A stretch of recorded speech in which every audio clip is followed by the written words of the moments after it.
Hey, what's going on, all you Mansfield Maniacs out there? This is TJ Talley coming at you with episode 12 of Wrestling News Wednesdays. Now, I don't have too much, and basically, I'm just going to run through the shakeup. I want to know what you guys thought of the Superstar shakeup.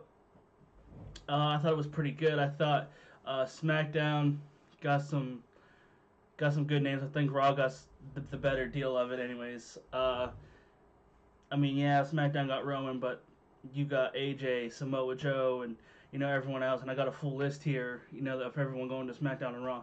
I think Raw got the better deal of it. I don't know why they would do that for SmackDown when SmackDown's going to go to Fox in October. But I mean, hey, it is what it is, I guess. But so the first thing I want to talk about is AEW. Austin Aries may have signed Double A. He teased it and said Vegas just hit the sign, see you Vegas or something like that. They just hit the jackpot. So he may be at Double or Nothing. I don't know yet. We'll hopefully get more on that soon. But yeah, I mean, hey, good for them if they did. So that's the only news I really got for you from that. NXT, I'm not going to spoil anything. But, hey, watch it, you watch it. If you don't, you don't. But yeah, no. From the NXT teams, it looks like the only thing I will spoil, and just said I wasn't gonna spoil. The only thing I might spoil is they might break up the Undisputed Era. Now, all those guys are good by themselves. I think Roderick Strong's better in the. I think they're all better in the group though. Like Roderick Strong's a good singles wrestler. So is Adam Cole, but I think they're better in a group.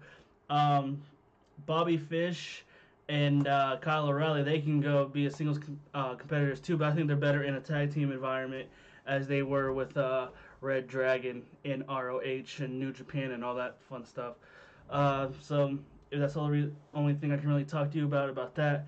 So now we're going to dive into it. Well, first I want to talk about EC3 or Ethan Carter III, if you guys do not know.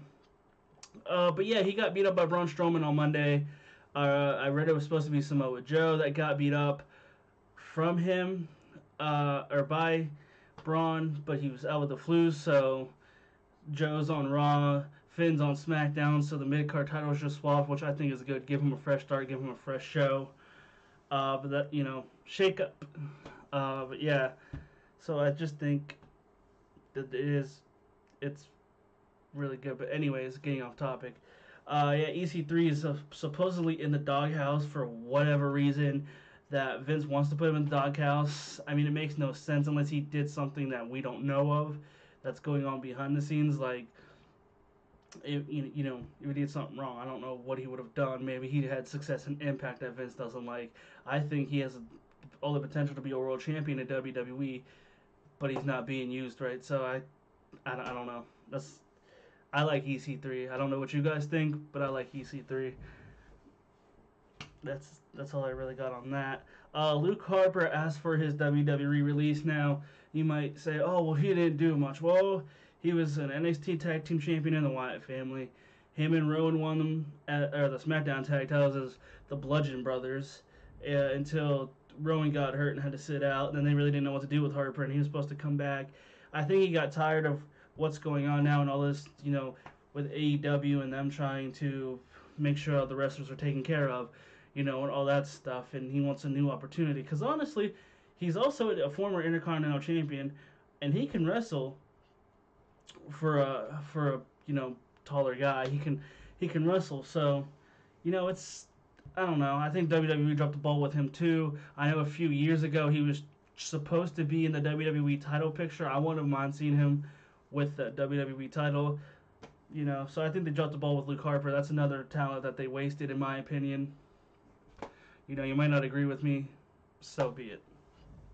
Now, before I get into running down the review pretty much for the Superstar Shakeup, there's one last thing I want to talk about. Now, we see these creepy vignettes for Bray Wyatt. I'm assuming it is. I mean, I don't know who else it could be to have his laugh, and he has a buzzer dressed in a Hawaiian shirt. So obviously, I mean, more than likely, it's Bray Wyatt. But then on Monday, Monday and Tuesday, we got another one, and it was a doll. It was like doll houses and stuff. And then we seen the sister, or we seen the girl doll, which I'm assuming is Sister Abigail. So after, oh excuse me. So after all that, do we finally get to see a Sister Abigail? And who would you like to see a Sister Abigail? Honestly, I think I would like to see Paige turn heel and be like a Sister Abigail type of character. Or I mean, I don't really know who else you could stick there. If you have any suggestions, I would like to know in the comments. But yeah, so I just think maybe if we get Sister Abigail family finally. I like the idea of it, and I've always liked the idea of it, but let's bring her to life. Let's finally do it. Bray Wyatt's supposed to get a change from this whole Sister Abigail thing, but I don't know. Let's see where it goes. I'm kind of excited when he comes back. We don't know where he's gonna be yet, because like I said, the vignettes are on SmackDown and Raw. So let's just see where it goes. I'm excited for his return, and hopefully we get Sister Abigail. So yeah, there's that. So yeah, now we're gonna run down the Superstar Shakeup. The Miz, Ricochet, Aleister Black, the Viking Experience, and I'll get into that in a second, or the War Raiders. Cedric Alexander, Andrade, Rey Mysterio, and Samoa Joe are all reported to go to Raw. I'm going to run down the official list after they did everything. So we got AJ Styles, Lacey Evans, Ricochet, Aleister Black, EC3. Lars Sullivan is wrong. He's on SmackDown.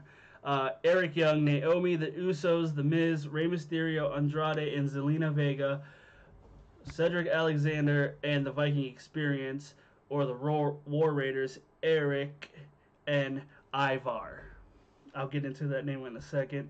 Then on SmackDown, Finn, Ember, Bayley, Kairi Sane, Lars Sullivan, Buddy Murphy, Elias, Roman, Liv Morgan, Chad Gable, Apollo Crews, Mickey James, and I had just read before I started this video that Heavy Machinery is on SmackDown as well. They got moved after SmackDown. I know they have a 2-hour format, so you can't really send a lot of people over like you would on Raw when you have the extra hour, which helps. But yeah, no, I think the shakeup was good. Like I said, you get all these fresh faces, especially some from NXT. Like I'm excited about Kairi Sane on SmackDown. A lot of people really, I've read mixed reviews on her tag team with Asuka about how some people like it, some people don't. I like it. I mean, it's something good for Asuka to do. Maybe they'll get the titles and hold them for a little bit. Who knows? I mean, only time will tell. But I do like it, and I like it because, well, I mean, you're hooking up two of the best wrestlers, well, women's wrestlers in the entire, country or universe or whatever you want to call it. But you're hooking them up two together, and they're both very, very good. I think the Insane Elbow was one of the best moves I've seen ever, and the way they did that finish last night, yeah, I'm pumped for that tag team. So yeah, and then I'm gonna run down, the list again, just because I want to, and I'm gonna talk about. So AJ Styles, obviously phenomenal. It's a phenomenal move for Raw, pun intended, by the way. But yeah, no, it's a good thing for Raw. Like I keep saying fresh faces, but it is fresh same faces, new places. But I think it's a good move. Lacey Evans, I like Becky Lynch, but I told y'all Lacey Evans can wrestle. I said it since probably the first or second video whenever I started talking about Lacey Evans.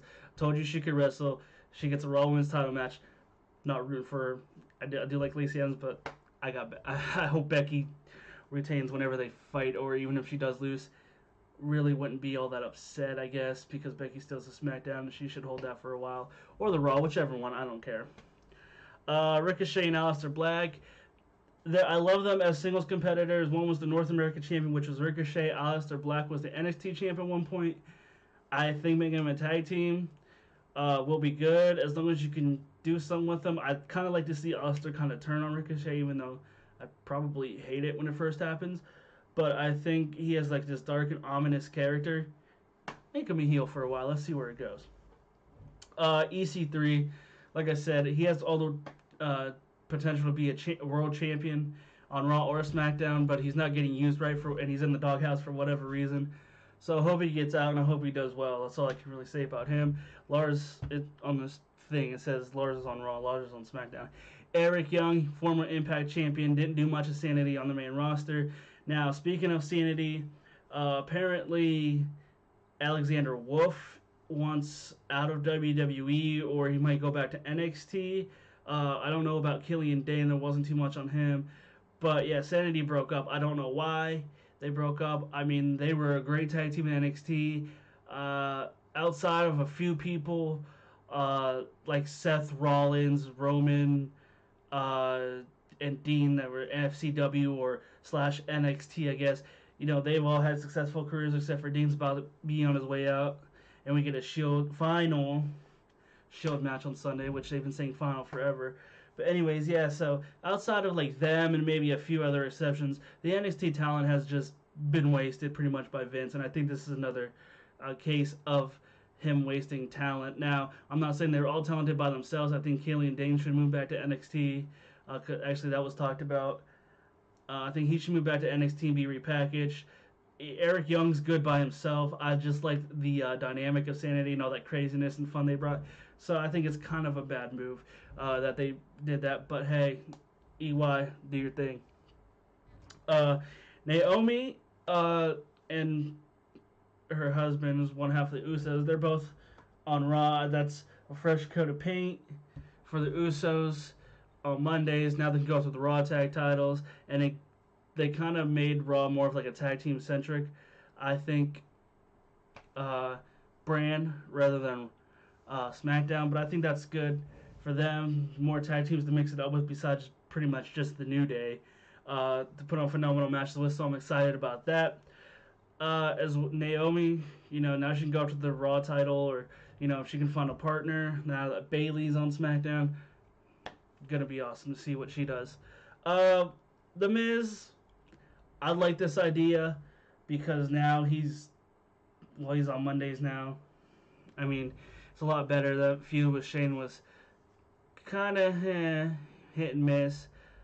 I thought he should have won at WrestleMania, but once Shane won, I kind of realized he lost like the two or 3 years, you know, prior to that, so they weren't gonna have him lose again.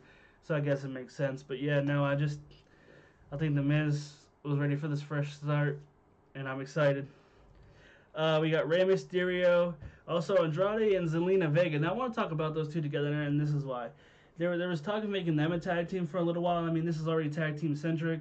Why not throw them in a tag team? Make Andrade a face and put Zelina Vega with them to manage them. I think that would be a complete awesome tag team. I mean, they can tear it up on Raw now like they've been tearing it up on SmackDown. So I'm excited for both of those. Cedric Alexander from 205 Live. I'm excited about this one because I have followed Cedric from his Ring of Honor days to when he left, and then he was on the 205 Live. Or no, it wasn't 205. It was the Cruiserweight Classic. My bad. The Cruiserweight Classic. Loved it. I loved him there. This guy is always an exciting wrestler. He put on a hell of a show when he lost the Cruiserweight title at Super Showdown to Buddy Murphy. Dude could do it all. Dude's amazing. So can't wait to see him on Raw. Super excited to say, hey, yeah, I was a Cruiserweight, but now I'm going to show you guys what I can do just like Ali on SmackDown. And the Viking Experience, the War Raiders, or the War Raiders, or War Machine, or whatever you want to call them. Eric, which was Hanson, and Ivar, which is now Rowe. I'll be honest, I ain't gonna rant here. I don't like the name. It might grow on me, but right now, the Viking Experience, like, why couldn't we just stick with the War Raiders? I loved the idea of keeping the War part instead of changing it from War Machine when they were in Ring of Honor and New Japan and all that to War Raiders. I thought that was cool. You had like this like Viking entrance and all this stuff with the NXT takeovers. So I'm I was like super excited. Then they came out and they're like the Viking Experience. Like what the hell, you know? Kind of caught me off guard. I don't like the name. Like I said, maybe it'll grow on me. Who knows? I know them two can go at it if pushed right. I hope they tear the hell out of every tag team, win the tag team belts at some point, but they got to be pushed right. So who knows? Like I said, I'm not excited about the name, but maybe it'll grow on me. Now we're gonna move to the SmackDown thing, and then yeah. So that's just the way we're gonna go. Finn, I know I've said this all video. That sounds like a broken record. Fresh coat of paint, and I like blue Finn. So But I would also like to say I like how the I forgot Samoa Joe. They didn't say he's on Raw officially, but I'm assuming if Finn's on SmackDown, why would they have two mid card belts? Ain't happening. Joe's supposed to be on Raw. I'm pretty sure. Um, I'm just excited about the mid card belt switching though. Gives it new challengers. Keeps things interesting. So we'll see what happens with that. But I'm excited Finn's on SmackDown now. Like I said, he'll get more challengers. So we'll see where it goes. Like last night, him and Ali, I didn't think was a bad match for SmackDown, but I like it. Ember Moon, haven't seen much of her. Glad she's on SmackDown now, so maybe she'll get to do something other than, I don't know, sit around and collect money, I guess, or sit around and do nothing and not be used. Honestly, I didn't know much about Ember Moon until she got to NXT. She's a hell of a talent, so let's see where this goes. Bayley, I've always been a hugger since like the NXT days, and I like Bayley, but she needs a heel turn badly, or it's just not going to work on SmackDown either. Because if you watched it last night, not much of a reaction. The crowd was just kind of dead. But that could have been just the city where they were in Montreal, but I don't think it was that because when Sami Zayn came out and Kevin Owens, they were pretty rowdy. So, don't think it was the crowd. Kairi Sane, like I said, super excited for her to finally be on the main roster. That Insane Elbow is wicked and probably one of the best elbow finishers that I've seen in a long, long time. So I'm happy she's finally there. Maybe her and Asuka can capture the tag team titles. Hopefully, but we'll see. Or if she wins the singles title from SmackDown, wouldn't be mad at it. Lars, yeah, so big dude. Just kills people, pretty much. He's pretty much the Braun Strowman of SmackDown. That's all I'm going to say about that because it's true. He just destroys things. He's a big dude.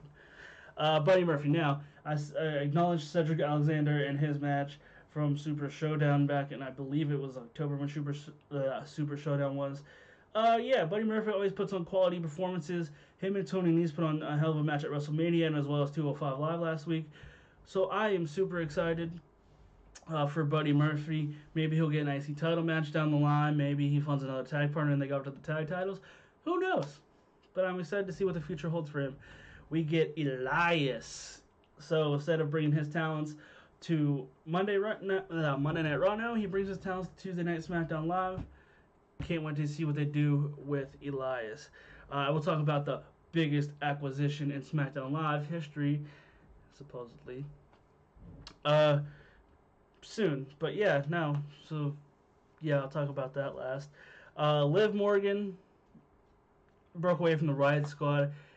Maybe she can do something. I don't know how she does by herself, really. I know they kind of just give her, like, what are those? Squash matches. She's the one getting squashed, usually. So we'll see. I thought the Riot Squad could have been, like, and hear me out, a female Shield where they like one's the main champion and they win the women's tag team champs. I thought that would have been cool, but unfortunately they broke them up. So we'll see what happens. As well as breaking up teams, Chad Gable, Bobby Roode, no more. Chad Gable's on SmackDown again. I like Chad Gable. He's a good singles wrestler. He wrestled a few people and he was phenomenal by himself. So we'll see where that goes. Apollo Crews. Yeah, I can't say too much about Apollo. Haven't really seen him. Hopefully we see him on TV. That's all I can really say. He's a hell of a performer, I can tell you that much. But can't do much. Mickie James, I guess she's trying to get over a new gimmick. I'm not gonna go over it. If you want to go over it and Google search it, I guess go for it. But yes, no, she's a veteran. I think she would. I think she deserves at least one more title run before she calls it quits for good. So that's all I can say about that. And Heavy Machinery, good for them. Like I said, Raw's more tag team centric, I think, than single competitor centric, as far as them bringing a bunch of teams over and stuff. But Heavy Machinery, that's good. Air them on Tuesday nights, put them in a tag match, let them get over, or give them someone to manage them to help get them over. Now I want to talk about the biggest acquisition in SmackDown history, Roman Reigns. Now, I'm not hating here because I'm glad he's in remission and stuff, but it is not the biggest acquisition in SmackDown Live history. It's just not. I'm sorry. I like Roman, and yes, he's a big name, and honestly, I bought his leukemia shirt and all that stuff, and I'm rooting for Roman Reigns, uh, because after the leukemia and stuff, how can you not root for that? Like, you want the person to do good and stuff, and I want Roman to do good, but it's not the biggest acquisition in SmackDown history. It's just not. Not knocking Roman, it's just not. Um, like I said, hell of a talent. We'll see where it goes from SmackDown. Hopefully, he stays away from the WWE title for a little bit, at least till after Kofi loses it, whenever that might be. Hopefully, Roman just kind of stays away.